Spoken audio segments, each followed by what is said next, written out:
Bonjour Mélanie Vogel. Bonjour. Vous êtes sénatrice écologiste des Français de l'étranger. On va dérouler toutes ces actualités avec vous. Mais d'abord, comme tous les jours, je vais vous montrer 3 unes de la presse régionale. On commence avec la une de Sud-Ouest. Déserts médicaux, une solution qui roule. La région expérimente des camionnettes médicalisées qui vont à la rencontre des patients dans des zones qui connaissent des pénuries de spécialistes. Midi Libre consacre sa une au gaz hilarant, le fameux protoxyde d'azote qui a provoqué une série d'accidents mortels. Plusieurs élus demandent un changement de la loi. Et puis enfin, je crois que vous êtes née à Marseille, Mélanie Vogel. La une de la Provence, nul comme la défaite de l'OM hier en Ligue 1, 5-0 face au Paris Saint-Germain.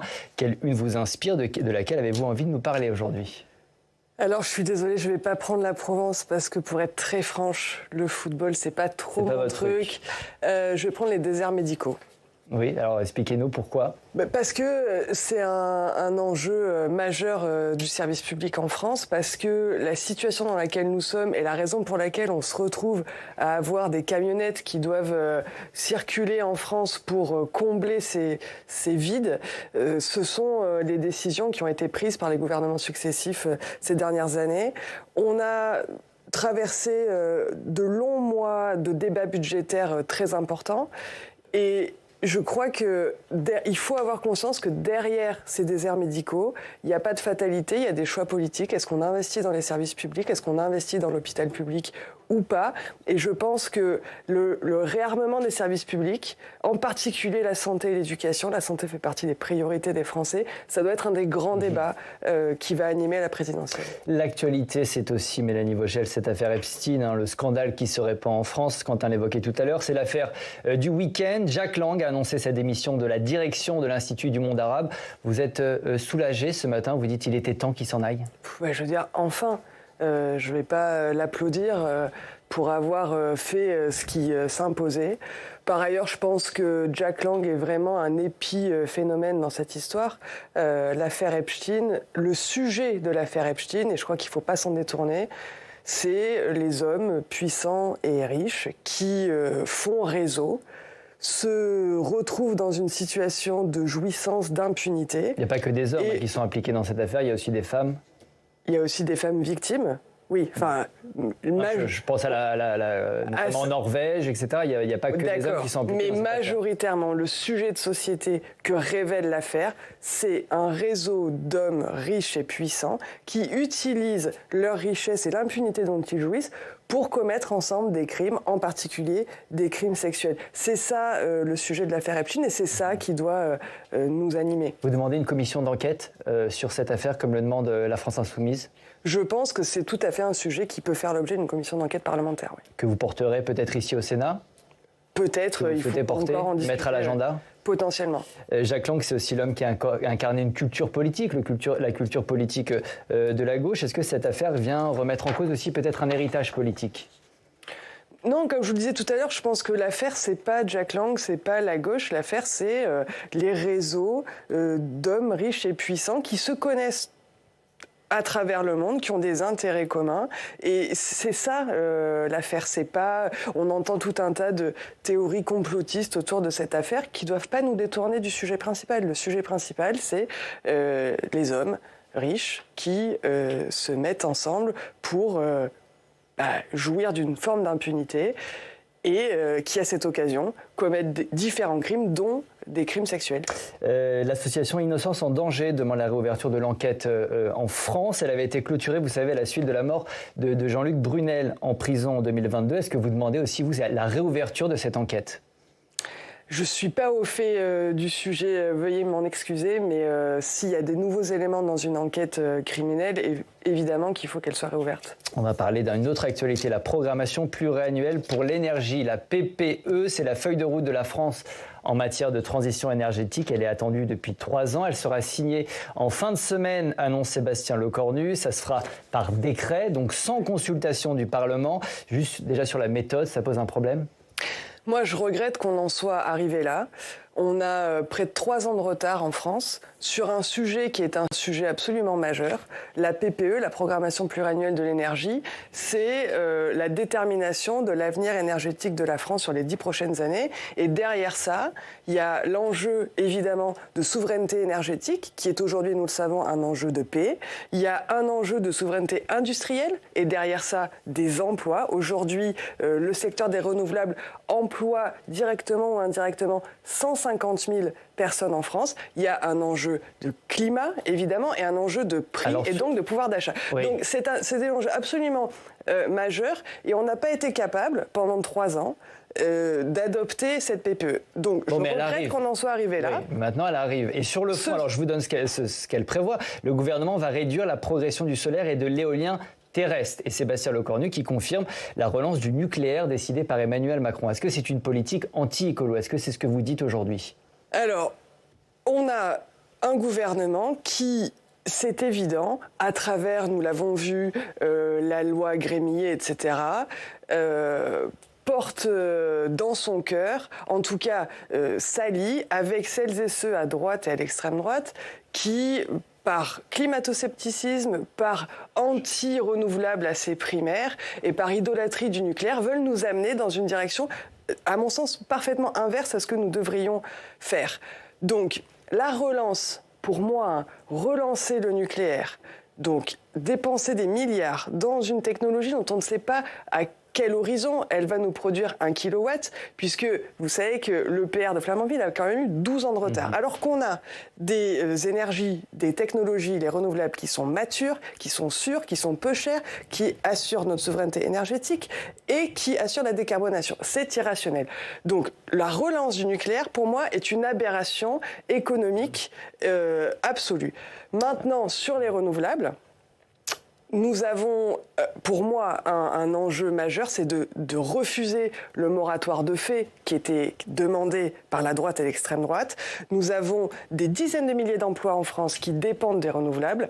C'est l'avenir énergétique du continent européen, c'est ce qui nous permettra d'assurer nos objectifs climatiques et donc il serait absurde de reculer. Alors, on va reparler juste du nucléaire, je veux juste vous faire écouter Marine Tondelier qui a demandé une convention citoyenne sur l'énergie, c'était en fin de semaine dernière et puis je vous fais réagir tout de suite.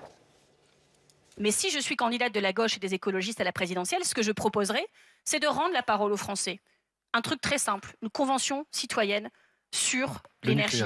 On tire sur toute l'énergie. Qui serait contre l'énergie nucléaire? Je pense qu'on tire au sort 150 citoyens. Après ce qui s'est passé depuis la guerre en Ukraine, ils seraient contre le nucléaire. On leur explique les tenants et les aboutissants de manière neutre. Je suis persuadée que les gens en sortent anti-nucléaire. Vous lâchez pas l'affaire sur le nucléaire, Mélanie Vogel? Non, je pense que il y a très peu de pays dans le monde qui choisissent d'investir des milliards d'argent public dans le nucléaire. En fait, c'est pas l'avenir énergétique ni économique de notre industrie. Sur les renouvelables, ce que nous savons aujourd'hui, et je pense que c'est ça que nous devons conclure de l'affaire de la PPE. Les informations qui ont fuité, on n'a pas les décrets. Ils devront être publiés dans la semaine.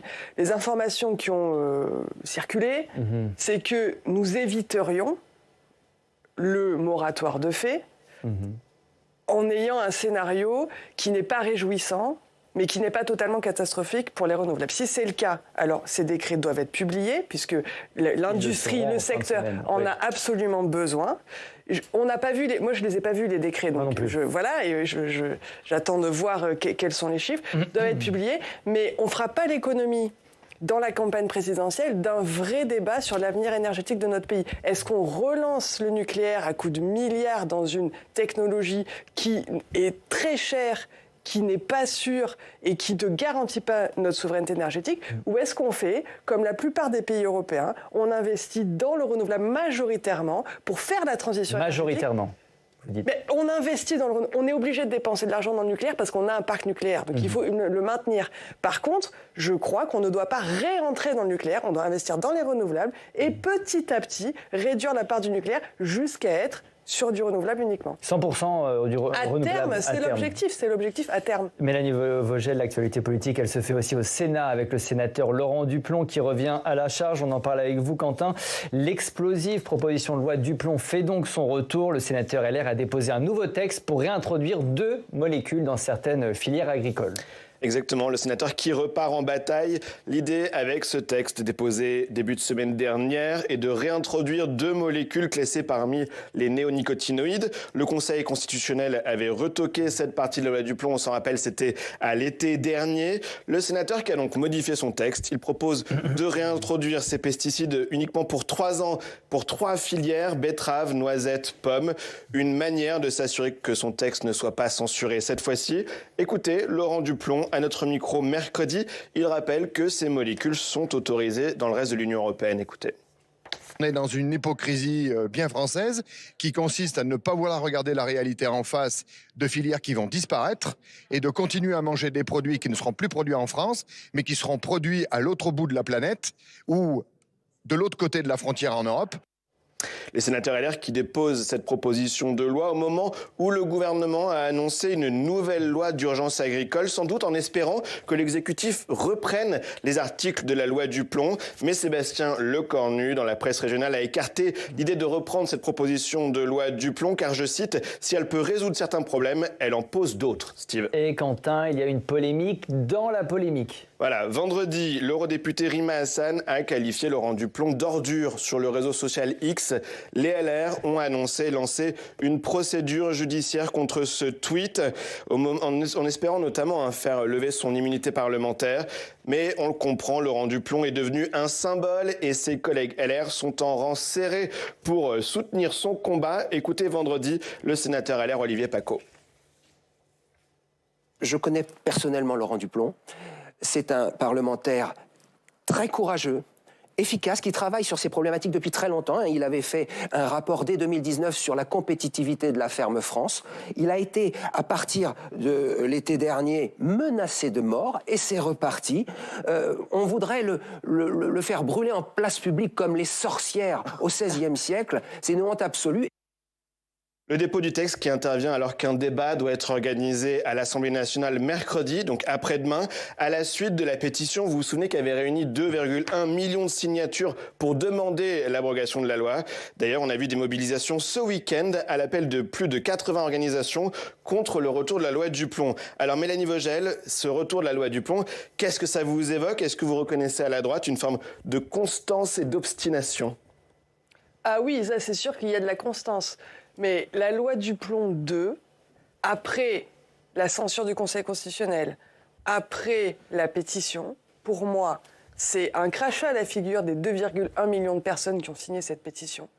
C'est un crachat à la figure du débat démocratique et du débat parlementaire, parce que le débat parlementaire, suite à la pétition, doit avoir lieu le 11 février et qu'il n'a pas attendu ça pour déposer sa version numéro 2. C'est un crachat à la figure du Conseil constitutionnel qui lui a dit que la réautorisation des néonicotinoïdes concernés était contraire à la Charte de l'environnement. Parce que mal écrite, visiblement. Non, parce que, en fait, nous avons dans l'état de droit une protection du droit à vivre dans un environnement sain qui fait que réintroduire des produits qui sont dangereux pour la santé humaine, dangereux pour la biodiversité, dangereux pour l'environnement. Les néonicotinoïdes sont des neurotoxiques, ils passent la barrière placentaire et on a des études qui s'accumulent pour démontrer le lien entre les néonicotinoïdes et toute une série de maladies, la maladie de Parkinson, etc. Ouais. Donc, le sujet de l'agriculture française aujourd'hui, c'est un sujet de modèle. Est-ce que on fait enfin la transition vers l'agroécologie et donc on sort progressivement des pesticides en changeant les usages, ou bien est-ce qu'on fait ce que propose Duplon, c'est-à-dire un retour en arrière, on réautorise des néonicotinoïdes, des pesticides qui avaient été interdits pour des raisons sanitaires et on replonge encore une partie du secteur agricole dans la dépendance à la chimie. Je suis désolé, mais... Oui, vous avez vu aussi l'argument de la droite qui est de dire que Laurent Duplon est devenu, comme ça, quelqu'un qu'on vise particulièrement. On a vu le tweet de Rima Hassan. Il y a une chasse aux sorcières aujourd'hui envers Laurent Duplon. Écoutez, franchement... C'est devenu la cible des écologistes. Non, mais dans l'hémicycle, nous, on s'est fait traiter de cancer de la France par la droite. Donc ça va, en fait, à un moment donné. C'est un débat politique. Il porte un modèle agricole qui est catastrophique pour la santé publique, pour l'environnement et pour les agriculteurs et les agricultrices qui sont les premières victimes de l'usage des pesticides. Donc, est-ce que c'est normal de se faire traiter d'ordure? Est-ce que vous apportez votre soutien quand même à M. Duplon face au tweet de Rima Hassan? Écoutez, c'est pas... c'est une insulte. Nous, on reçoit... Enfin, je veux dire, les écologistes se font insulter à longueur de journée. On se fait traiter de tous les noms. Donc vous ne dénoncez pas particulièrement le tweet de Rima Hassan? Moi, j'aurais pas fait ça, parce que je traite pas les gens d'ordures. Mais on est dans un débat politique il faut voir les modèles qui sont portés. C'est-à-dire que le modèle qui est porté par Laurent Duplon est un modèle, pour moi, qui nous amène à la perte de notre agriculture et de la santé publique et de l'environnement. Alors on va continuer à parler effectivement de cette loi Duplon avec vous, Stéphane Beignet, bonjour. Vous êtes directeur de l'information de TV Rennes en duplex depuis Rennes. Ce week-end, Quentin le disait, des manifestations ont eu lieu dans toute la France pour s'opposer à ce nouveau texte. Certaines manifestations ont lieu en Bretagne, première région agricole de France. Quelles sont les réactions à cette loi Duplon 2 ? Est-ce qu'elles sont unanimes dans le monde agricole ? Dites-nous. Bonjour Steve, bonjour Madame la sénatrice. Oui, la Bretagne, vous l'avez signalé, véritable terre agricole, n'était pas en reste de ces manifestations. Il y en avait à Cloire-Carnoët ou à Brest, où plus de 400 personnes sont venues dire non à cette nouvelle proposition de loi, vous l'avez bien expliqué, qui vise à réintroduire des pesticides interdits en France. Alors Madame la sénatrice Vogel, j'ai une question à vous poser. Ce sujet semble un peu diviser le monde agricole. Si la Confédération paysanne est vent debout face à cette nouvelle proposition de loi Duplon qu'elle juge destructrice pour l'environnement, mais aussi la santé publique, que dites-vous aux agriculteurs plutôt issus des rangs de la FNSEA ou de la coordination rurale qui ont le sentiment de ne pas travailler à armes égales avec des agriculteurs européens qui, eux, ont le droit d'employer ces pesticides?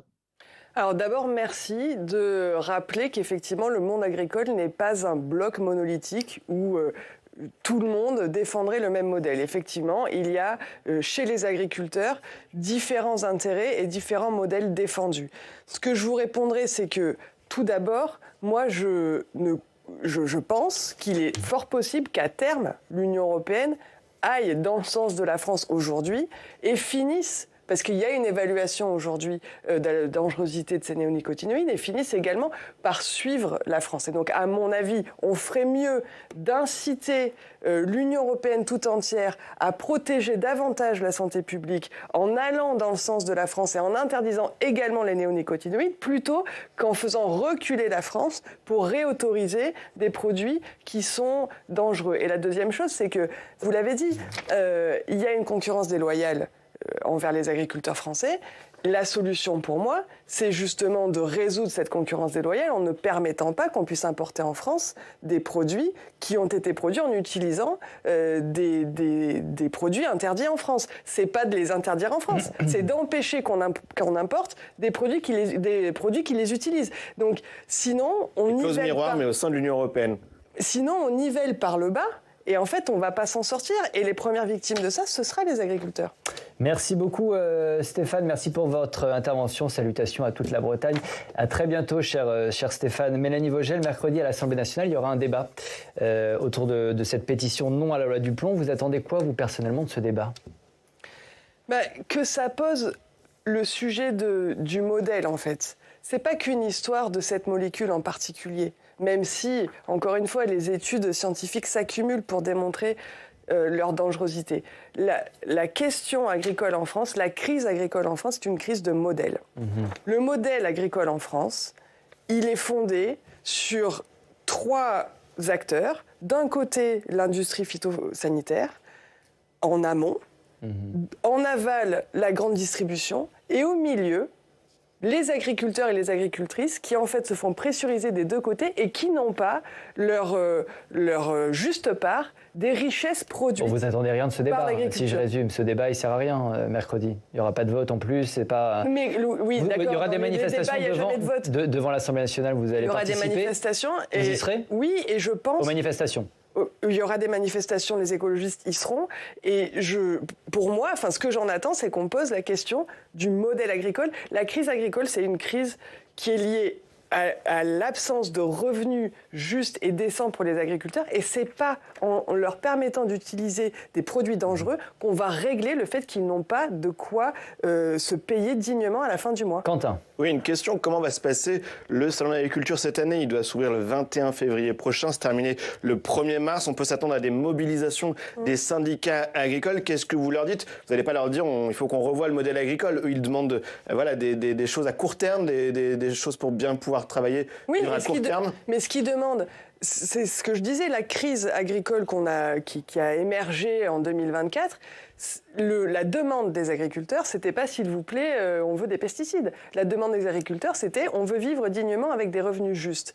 Et à cette question, le gouvernement n'a pas répondu. Et la loi Duplon, qui veut se raconter comme une loi agricole, c'est pas une loi agricole, c'est pas une loi qui va résoudre la crise et qui va permettre aux agriculteurs de dégager des revenus. Donc ce que je leur dis, c'est que s'il y a un sujet qui doit être posé pendant le Salon de l'agriculture cette année, c'est comment on résout le fait que des agriculteurs et des agricultrices qui sont en grande difficulté, qui essayent de produire dans le respect de l'environnement et de la santé, puissent dégager des revenus dignes et décents à la fin du mois. Il nous reste peu de temps, Mélanie Vogel. Quelques questions sur les élections qui arrivent, sur les municipales. Il y a beaucoup de tensions qui parcourent votre parti à l'approche de ces municipales. La direction des écolos a suspendu une trentaine de militants à qui on reproche d'avoir signé une tribune. Vous l'avez vu sur Mediapart, tribune qui dénonce l'alliance avec les socialistes. Est-ce que vous comprenez cette décision de la direction du parti? En tout cas, quand on est... Les écologistes ont fait des choix démocratiquement dans chacune de ces villes qui ont été animés par un cap, celui de conserver pour la gauche et les écologistes les villes que nous gouvernons et celui d'essayer d'en conquérir de nouvelles. Moi, le choix qui a été fait par chacun des groupes locaux écologistes dans les différentes villes, je trouve qu'ils ont fait les bons choix. Donc, que ce soit clair, vous comprenez la décision de suspension de ces militants? Quand on est écologiste, moi, le fait qu'on exprime des désaccords en interne, qu'on débatte, je n'ai aucun problème avec ça. Je pense même que ça fait partie de notre force. Ça ne me pose aucun problème qu'il y ait des débats, des désaccords, y compris des divergences importantes. Maintenant, je pense que les signataires de cette tribune font une erreur d'analyse, que les écologistes ne sont pas, puisque c'est un peu ce qui est raconté par la tribune, les écologistes, en fait, ce n'est pas une force politique qui se situe entre les socialistes et la France insoumise. Moi, je ne suis pas entre les socialistes et la France insoumise. Vous êtes où? Je suis écologiste. Et l'écologiste n'est pas au milieu de l'insoumission de la social-démocratie. Marine Tondelier veut être le trait d'union entre les socialistes et les insoumis. C'est une erreur, c'est ce que vous dites. L'écologie n'est pas un trait d'union, c'est un projet politique qui est un projet politique en soi et qui ne se situe pas entre l'insoumission et la social-démocratie. Et quand on est écologiste, à mon avis, eh bien, on fait campagne pour les écologistes et on respecte les décisions qui ont été prises, encore une fois, démocratiquement. Et pour moi, et c'est pour moi le sujet le plus important de cette affaire, c'est que dans chacune des villes dont on parle, à Lyon, à Paris, à Marseille, etc., les écologistes ont fait le choix qui était le meilleur pour pouvoir garder des villes et pour pouvoir en conquérir de nouvelles. Et c'est ça qui compte. Certains parlent de débauchage piloté par les insoumis. Vous reprenez cette formulation? Et qui Il y a plusieurs cadres qui ont quitté votre parti. Oui, d'accord. Ils sont au maximum une dizaine en 12 mois. Permettez-moi de dire que le débauchage est quand même léger. Oui, mais c'est peut-être aussi, c'était quand même un débauchage, peut-être. Oui, d'accord. Piloté par les insoumis, de l'extérieur. Nous, en fait, on ne fait pas des communiqués de presse et des tweets à chaque fois qu'il y a des militants issus de la France insoumise qui rejoignent les écologistes. Mais ça raconte quand même une histoire, peut-être. Est-ce que les insoumis essayent de vous déstabiliser aujourd'hui? Oui, c'est une histoire qu'ils veulent raconter, mais qui n'est pas une histoire vraie. L'histoire vraie, c'est pas qu'il y a une fuite des militants. Il y a quelques militants qui ont choisi de rejoindre, mais on parle de 5 à 10 personnes. Pardonnez-moi. Et donc vous reconnaissez qu'ils essayent de vous déstabiliser, les insoumis? En tout cas, ils construisent un discours pour faire croire à une fable qui serait que beaucoup pas du tout. Encore une fois, 5 à 10 personnes, c'est pas un mouvement très important. C'est pas un raz-de-marée. Vous avez parlé de 30 personnes suspendues. Je suis désolée, c'est pas quelque chose de majeur. Et moi, mon message le plus important, c'est aux écologistes qui font campagne, dans des campagnes qui sont difficiles et qui sont majeures pour nous. Parce que la question de savoir si les villes écologistes vont pouvoir continuer de changer et de changer la vie en mieux des habitants, c'est une question majeure. Et je leur apporte tout mon soutien. Ils font campagne dans des conditions difficiles.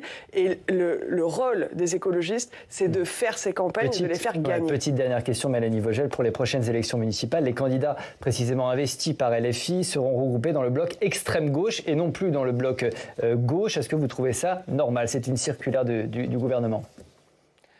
Alors, la catégorisation des forces politiques, aujourd'hui, le Conseil d'État n'a pas classé. On verra Est-ce que pour vous, les Insoumis sont d'extrême gauche ou de gauche? Plusieurs personnalités ont réagi à ça. Olivier Faure dit non, c'est pas exactement ça. Non, pour moi, quand on connaît l'histoire politique de la gauche, les Insoumis, c'est pas l'extrême gauche.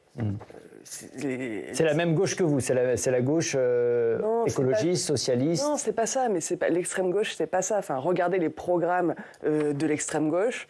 Non, la France insoumise ne prône pas ce que prône l'extrême gauche. Il faut un peu se renseigner sur ce que c'est la véritable extrême gauche. Je pense que ces gens ont peut-être besoin de lire quelques manuels de théorie politique. Merci beaucoup, Mélanie Vogel. Merci beaucoup d'avoir été avec nous ce matin.